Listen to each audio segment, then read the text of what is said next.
This film has been classified 18, which means it's for adults only. It may also contain some very explicit language, which will frequently mean sexual swear words. A. And a consonant. T.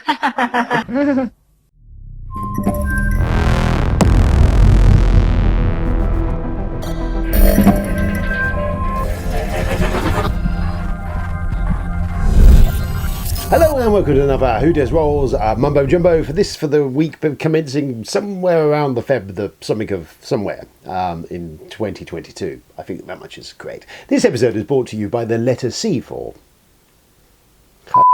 Well, hello, here we are again. I hope you've all had you're safe and well. We've all been fairly blown this week, haven't we? This last couple of days I've received quite a significant gale force in my...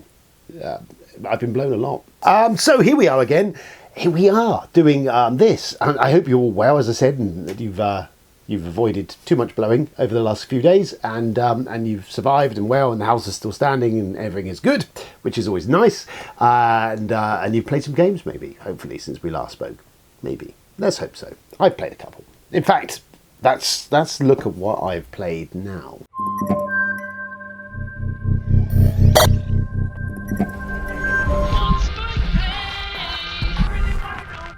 Played! What have we been playing? So, Tyrants the Underdark actually is what I played. It was on my birthday list, and Son of One actually picked up for me. It's the new sort of streamlined, cheaper versions, and none of the plastic bits in it, which, take or leave, aesthetically I can see how kind of the advantage, but it works with the cardboard chits. There's a lot of them.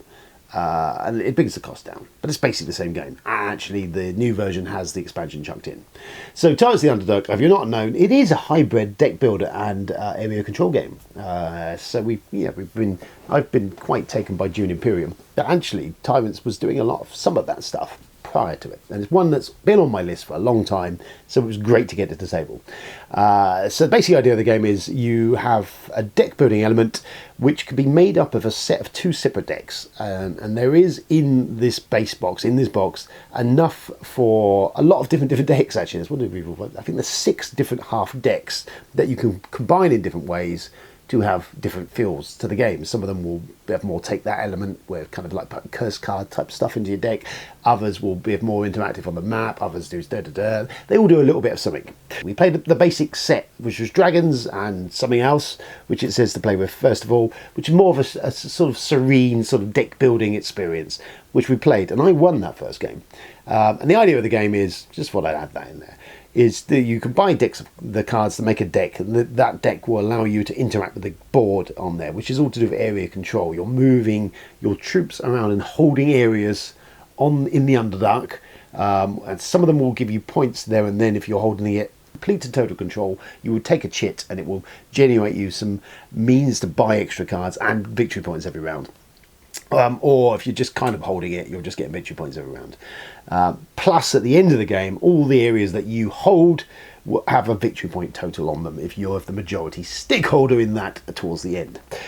So the idea is, yes, you're moving you guys around. You can only move where basically adjacent to you, or you kind of take out troops. There's some neutral troops on the board. Other people have got their own troops. If any person ever runs out of entirety of their forces and they have no more to bring out, game ends, and then you do a point tot up on a score tracker thingy, or if the deck ever runs dry, again, that kind of dings the end of the game. So yeah, played 2 games of this. First one we played with the base set of cards that it's said to play with, and that was good. It was a good experience. It was a good, nice learning experience. I liked the cut of its jib. We played again with a bit more of a take that-y element with it. I said it was demons and something else. I don't know what the other one was, but that had these curse cards that you were kind of putting into potentially into people's decks, and a lot more sort of shenanigans going on the table, and I enjoyed that. It was a good get your head around that deck builder thing, and again the area control method to it. And like, everyone left me alone on that second game. I kind of was down the bottom of that. I'm just having a happy old time, generating lovely points for myself. And everyone else was busily infighting. And I like it. There's some conflict. There's some take that in there. If you take out other troops, you put them in, they're worth victory point values. You've got a nice mechanism that you can promote cards into your inner circle. And on the cards, they have a victory point value if you have it in your hand at the end of the game or in your deck.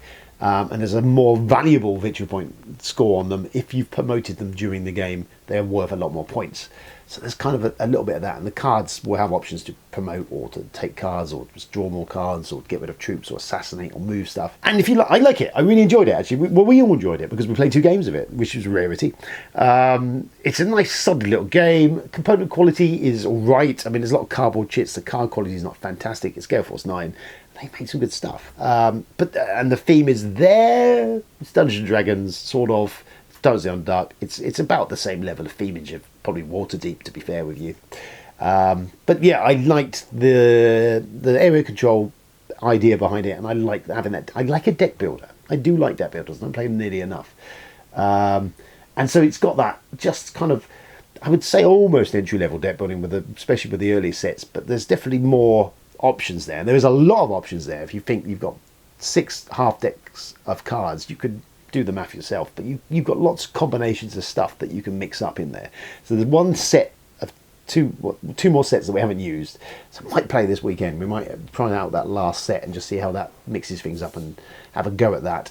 But yeah, generally on the whole, really enjoyed it. Tyrants of the Underdark. I pulled at myself for leaving it this long before I dived into it. If you are looking for that high-ready deck buildery type thing, Dune is great. Dune Imperium I do enjoy, and I think there's a bit more going on with Dune Imperium.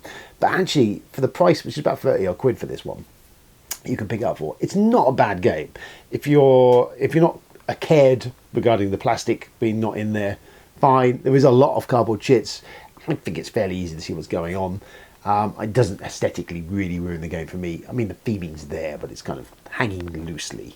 But I do like that deck building and area control mix that's going on there. It's good fun. I'd recommend it if you're in the market for something like that. I mean, if you've got a few of those sort of things, maybe not. But yeah, I enjoyed it.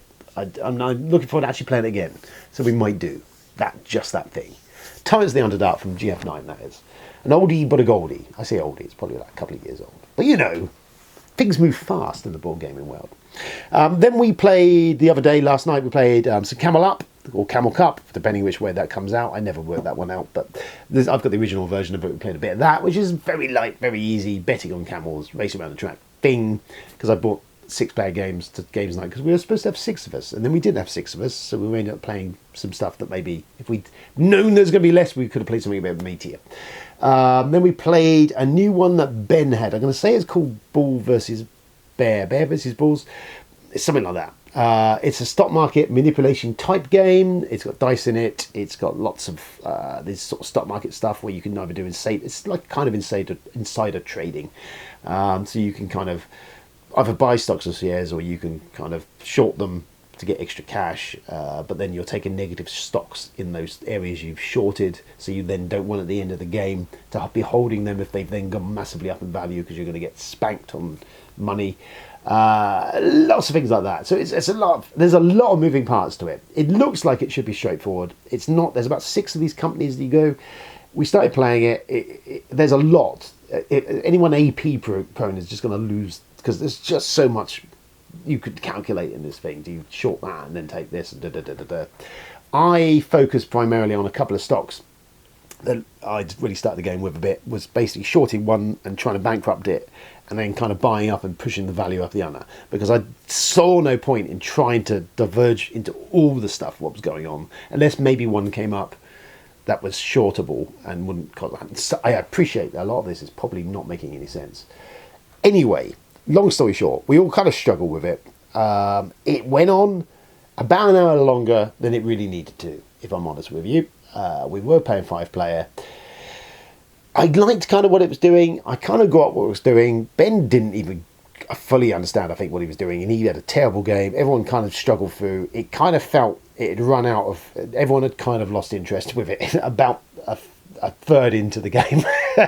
But then it went on for another hour, is how it felt playing it. The production qualities are okay. I think this is Kickstarter that Ben got. I think there was about 3 games he had in this set. I can't remember where it came from. At the end of the day, if I'm going to play a stock market game, I would go for Stockpile. Stockpile was a really light but simple, cracking little stock market type game. Bit of fun. It's a bit trickier to get a hold of these days, I think, because they did a big Kickstarter for it, and then they said they're not printing it anymore. So if you can find it, it's good. as long as it's not going to break your bank. But it's a nice sort of also entry level type thing, but can be amped up with expansions. Of which I've got all the expansions. I think I've never played with all of them. But yes, this Bear vs. Boar, whatever the fuck it's called. I like kind of the idea of it. You got dice and the thing. You're pulling dice and rolling them. They have an effect. There's lots of quite cool mechanisms going on, but it's all lots of stuff, lots of random, lots of variables, depending what everyone else is doing. Especially with a lot of people, there's stuff moving all over the place all the time, and it's very much kind of like, oh, what do you do? I did like on it that the dice essentially get pulled out of a bag. 15 dice are going to get pulled out of a bag every round, and they're rolled, and depending on the colours of them, they go underneath each of the companies, and then the value of those dice affects what the share price is going to do on those. So it's kind of cool. You can manipulate that a bit by, as an action, you can kind of pot dice, because you can take dice off the board as an action, but also as a second action, you can put dice into a pool, which means that they are going to get pulled towards the 15 dice that go against the stuff. So you can, and this is what I was doing, was manipulating the market by kind of cornering the green dice and pushing them back out, so I could keep pushing the value up, because you've got these event cards, you can see what's coming, affecting that to keep my share value up on that. And likewise, you can pull colours of dice that you can essentially start removing those dice. You can hold up to 5 at the end of every round, so you can kind of pull off the dice so that they're not going back out and not altering the values of stuff. So there's stuff there, lots of manipulation, but there was so much variables to it, and with lots of other people doing stuff, that actually really keeping any sensible control over any of it is almost impossible, which is why I just focused on 2 shares, and it kind of played out for me because I did win. Everyone else kind of was a mess, and I was left at the end of the day going, okay, I kind of get it. It made my head hurt. Did I enjoy it? I'm not convinced. It definitely went on way too long. It definitely outstayed its welcome about an hour in. So, and as I say, really, if you're going to buy it, go for stockpile. That's what I say now. And that's Bear vs. Boar, or whatever the fuck it was called, by whoever the fuck made it. Thank you, Ben, for bringing that along. Let's do some news.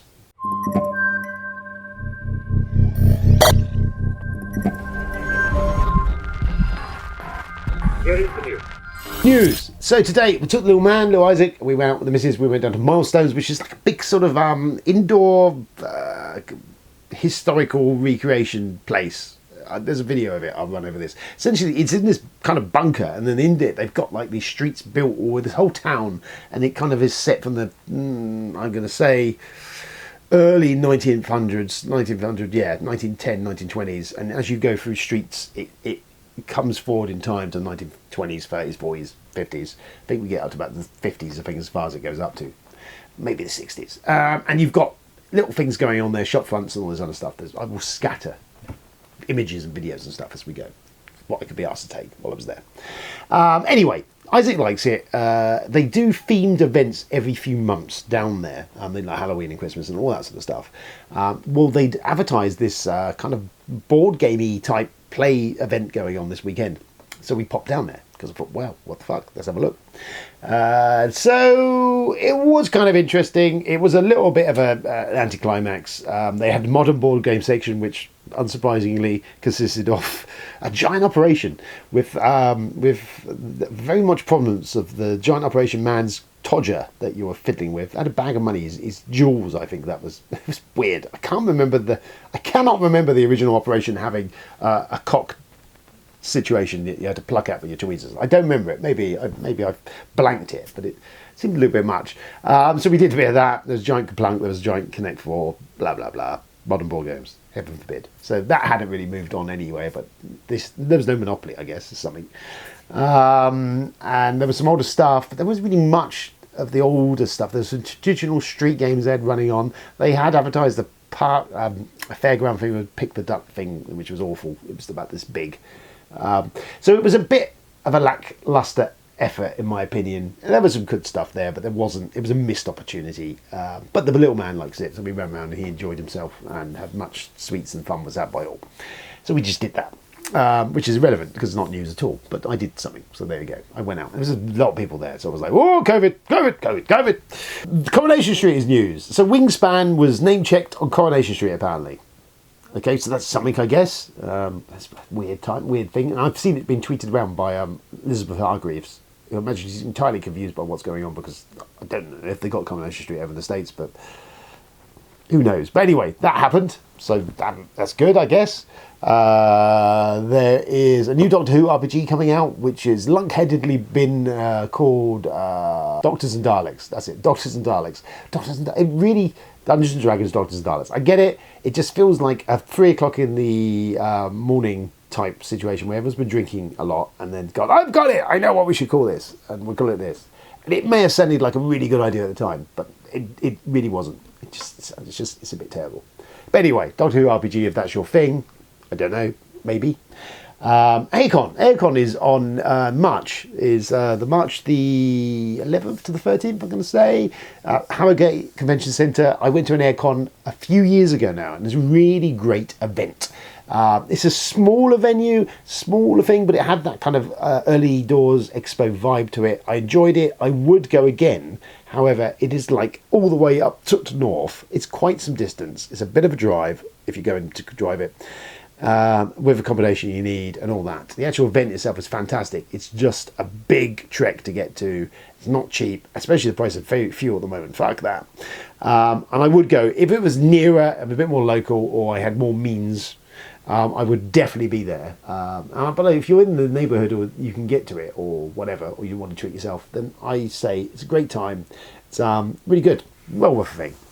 Which leads me into another line of discussion we need to have, because we need to talk about Luke. Friday morning I was woken up and I was doing this shit just before work, and I'd happened to flick into Twitter and I see that Rodney Smith's tweeting something, and I see that Broken Meeple, Luke Hector, isn't involved in that. So I thought, what is going on? I have a quick glance. And it appears that Luke is I don't really know what Luke's doing, to be honest with you. So there seems to be a beef between Watch It Played and Luke of Broken Meeple. So Rodney, as we know from Watch It Played, lovely bloke. He and the crew's got Ches Marlowe, and I think there's a bunch of other guys that come. They're kind of more of a network now of stuff. We're coming over, and they were arranging via the Facebook group of Aircon for people to play games with them. Clearly Luke is not happy about this, because the pinned tweet I saw from Rodney was Luke kind of making a bit of a comment in regards that, hey, he just plays with people when he's at conventions, rather than, he seems to take an offence that they are controlling this in this way. I don't know why.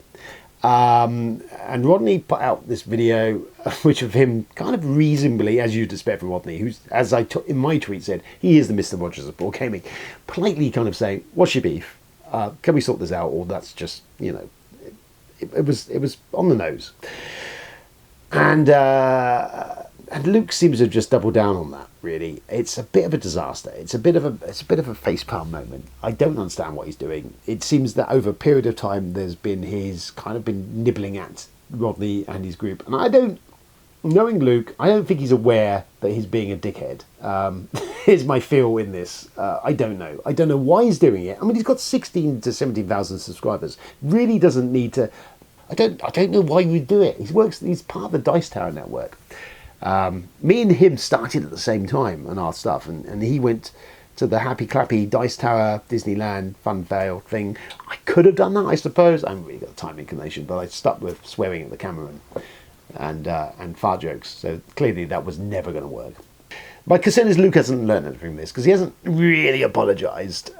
He's then kind of fallen back on he's stressed and blah, blah, blah. It's just a non-apology apology. And I think you'd be better off, Luke, if you'd just gone, actually, Rodney, I've been a dickhead. Should have done that. I'm really sorry about that, mate. Let's not do that again. Can we still be friends? That would have been a good call. That would have been a good way of not what you did.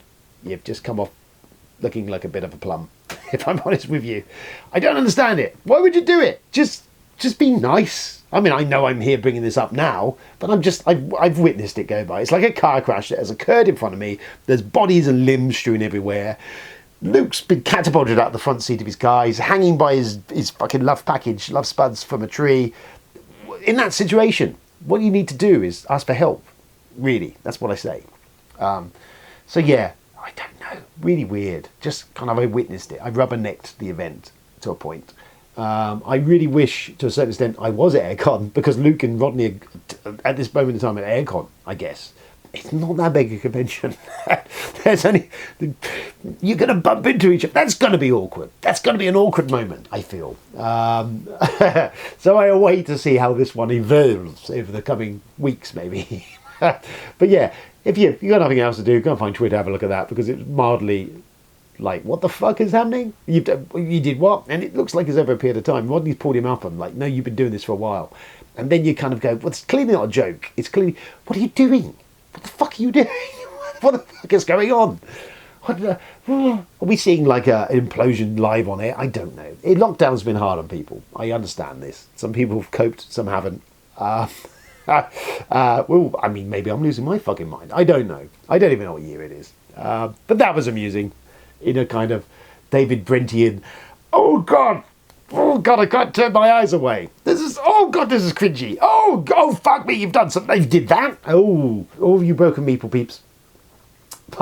Don't take offence. And if you do take offence, trust me, you don't take offence. Moment, okay? Just read the room. So that happened. So what have I been up to? What I've watched. Off the back of the pamphlet of Boba Fett, which was I covered the other week, which was, the more I thought about it, more maddening I found a lot of that. But well, I watched the last season of Rebels because I've not watched it. Finished off 3 and then watched 4. Skimmed through that. It was really good, actually. And that's what's more maddening about Boba Fett is you watch Rebels and it's actually quality. And it was aimed at kids, it felt, originally, Rebels, but it really kind of matured and it had a great seasons. All of them were good and brought in some really good characters, like Darth Vader turned up. And some other characters. Thrawn turned up in the later seasons of it, and it was really well done. And what is so noticeable is there's tactics in this. The characters, the heroes in the Rebel series, have a plan that they follow. And even when things go a bit south, they've still kind of got a plan in place. There's tactics there. There's a sense of like they've aiming at something. It was really satisfying watch, and clearly a lot of this is going to get brought back in the forthcoming Star Wars TV shows, stuff like Mando, the Ashoka TV show, the Obi-Wan one. Filoni's going to be calling back a lot of this stuff, and I think that some of the Rebels characters are going to show up, and I think Thrawn is going to show up down the road. So if you're in any way into the deep cuts of Star Wars, then you probably might want to dabble into some of that. And it's not bad. There's maybe some you could skip episodes of it, but on the whole, it was surprisingly entertaining.